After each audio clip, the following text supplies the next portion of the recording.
Hello everyone, welcome और welcome back to my channel innovative learners.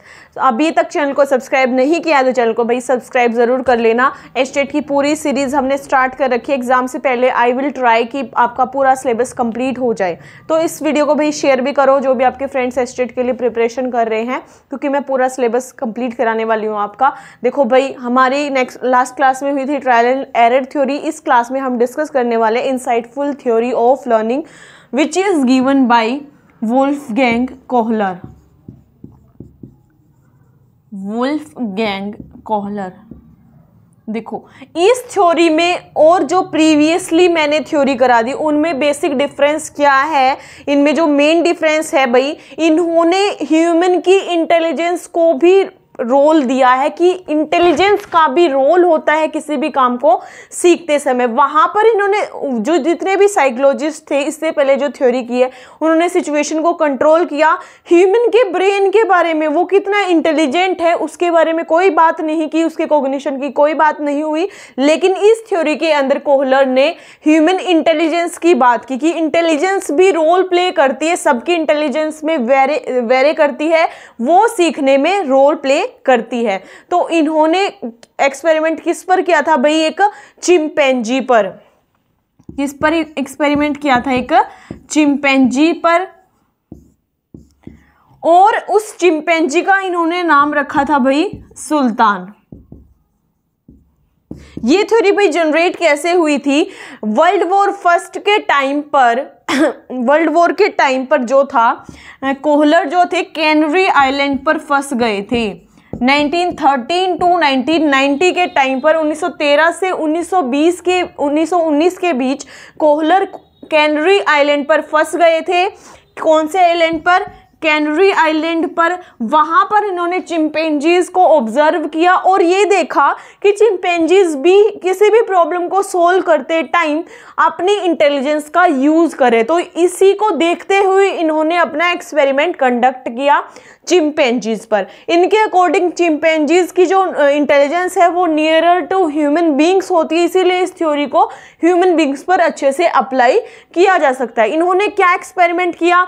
इन्होंने Kohler के ऊपर सुल्तान के ऊपर एक्सपेरिमेंट किया।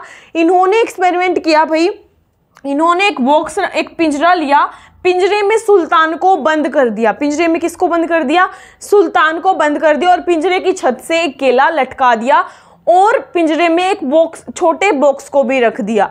तो अब क्या हुआ? सुल्तान जो है पूरे पिंजरे को देखता है और उसे बॉक्स दिखाई देता है और बॉक्स को देखकर उसके दिमाग में सूझ उत्पन्न होती है, इंटेलिजेंस इंसाइट डेवलप होती है कि क्यों ना इस बॉक्स का यूज करके इस पर चढ़ के मैं केले को उतार लूँ। तो उसने बॉक्स को लिया और उस पर चढ़ के केले को उतार लिया। ठीक है, ऐसे ही इन्होंने बहुत सारे 3-4 एक्सपेरिमेंट किए थे। नेक्स्ट एक्सपेरिमेंट में 2 बॉक्स इन्होंने रख दिए थे, 2 बॉक्स लगा के कोहलर चढ़ गया था। इससे थर्ड जो एक्सपेरिमेंट था, इसमें पिंजरे से बाहर केला डाल दिया था और पिंजरे के अंदर 2 छड़ी रख दी। एक मोटी छड़ी थी, एक पतली। मोटी छड़ी के अंदर पतली छड़ी फंस सकती थी दोनों आपस में और वो बड़ी हो सकती थी। ठीक है, तो उसने दोनों छड़ियों को जोड़कर केले को खींचकर निकाल लिया था। तो मेरे कहने का मतलब है कि इन्होंने बहुत सारे एक्सपेरिमेंट किए और एक्सपेरिमेंट में क्या दिखाया कि चिंपैंजी क्या किसी प्रॉब्लम को सोल्व करते टाइम पहले तो पूरी सिचुएशन को ऑब्जर्व करते हैं और फिर उनमें इंसाइट डेवलप होती है, यानी सूझ उत्पन्न होती है। यानी सीखने के लिए आपको सारी सिचुएशन को पहले ऑब्जर्व करना होगा, फिर आपके अंदर इंसाइट डेवलप होती है। ठीक है, क्लियर है कैसे थ्योरी जनरेट हुई, क्या इसका कॉन्टेक्स्ट था? अब हम सीखने की परिस्थितियों के बारे में डिस्कशन करेंगे। तो अभी हम बात करते हैं लर्निंग सर्कमस्टेंसेस की जो सीखने के लिए होने चाहिए अकॉर्डिंग टू कोहलर। पहली चीज है इंटेलिजेंस, कि इंसान को, ह्यूमन बीइंग को इंटेलिजेंट इनफ होना चाहिए किसी भी प्रॉब्लम को सोल्व करने के लिए। अगर वो इंटेलिजेंट होगा तो उसके अंदर इंसाइट जल्दी डेवलप होगी। नेक्स्ट है पास्ट एक्सपीरियंसेस। पूर्व अनुभव अगर आपको होंगे तब भी इंसाइट जल्दी आएगी। जैसे पहली बार उसने बॉक्स का यूज करके केले को उतार लिया था, तो नेक्स्ट टाइम जब 2 बॉक्स रखे उसने कम टाइम लगाया कंपैरेटिवली पहली बार की अपेक्षा, कि अब उसको पहले पास्ट एक्सपीरियंस था कि मैं इस पर चढ़ के केले को उतार लिया था, अब 2 बॉक्स को लगाता हूं और केले को उतार लेता हूँ। तो पास्ट एक्सपीरियंस यानी प्रीवियस एक्सपीरियंसेस भी होने ज़रूरी है लर्निंग के लिए। नेक्स्ट है problem according to ability. Problem हमारी क्षमता के अनुरूप होने चाहिए। हमारे लेवल से ज़्यादा आप अगर प्रॉब्लम होगी, हमारी इंटेलिजेंस से ज़्यादा डिफिकल्टी लेवल की अगर प्रॉब्लम होगी, then we could not solve that problem, हम उस प्रॉब्लम को सोल्व नहीं कर पाएंगे। अगर चिंपैंजी को कोई टास्क जैसे मैथमेटिकल कैलकुलेशन का टास्क देते, आप डिफिकल्ट टास्क देते, तो वो नहीं कर पाता। उसकी एबिलिटी के अकॉर्डिंग आपने अगर प्रॉब्लम दी तो उसने सोल्व कर लिया। नेक्स्ट है टूल्स ऑफ प्रॉब्लम सॉल्विंग, समस्या समाधान के साधन, कि टूल्स का होना भी ज़रूरी है किसी भी प्रॉब्लम को सॉल्व करने के लिए। पिंजरे के अंदर अगर बॉक्स और छड़ी नहीं होती तो इंसाइट लेट डेवलप होती और हो सकता है वो प्रॉब्लम को सॉल्व नहीं कर पाता। तो टूल्स का होना भी ज़रूरी है किसी भी प्रॉब्लम को सॉल्व करने के लिए। नेक्स्ट है ऑब्जर्वेशन ऑफ होल सिचुएशन, यानी संपूर्ण परिस्थितियों का अवलोकन। सारी सर्कमस्टेंसेस जो है, पूरी जो सिचुएशन है, उसको एज अ होल देखना ज़रूरी है उस प्रॉब्लम को सोल्व करने के लिए। वैसे भी ये गेस्टाल्टिज्म स्कूल ऑफ साइकोलॉजी से बिलोंग करते थे। जितने भी गेस्टाल्टिस्ट थे वो किसी भी सिचुएशन को एज अ होल देखने की बात करते थे कि आप सिचुएशन को एज अ होल देखो, तभी आप किसी प्रॉब्लम को सोल्व कर सकते हो। भाई गेस्टाल्टिज्म स्कूल ऑफ साइकोलॉजी से कौन जुड़े हुए थे? कूर्ट लेविन, कूर्ट का मैं लिखवा देती हूँ नाम आपको, देखो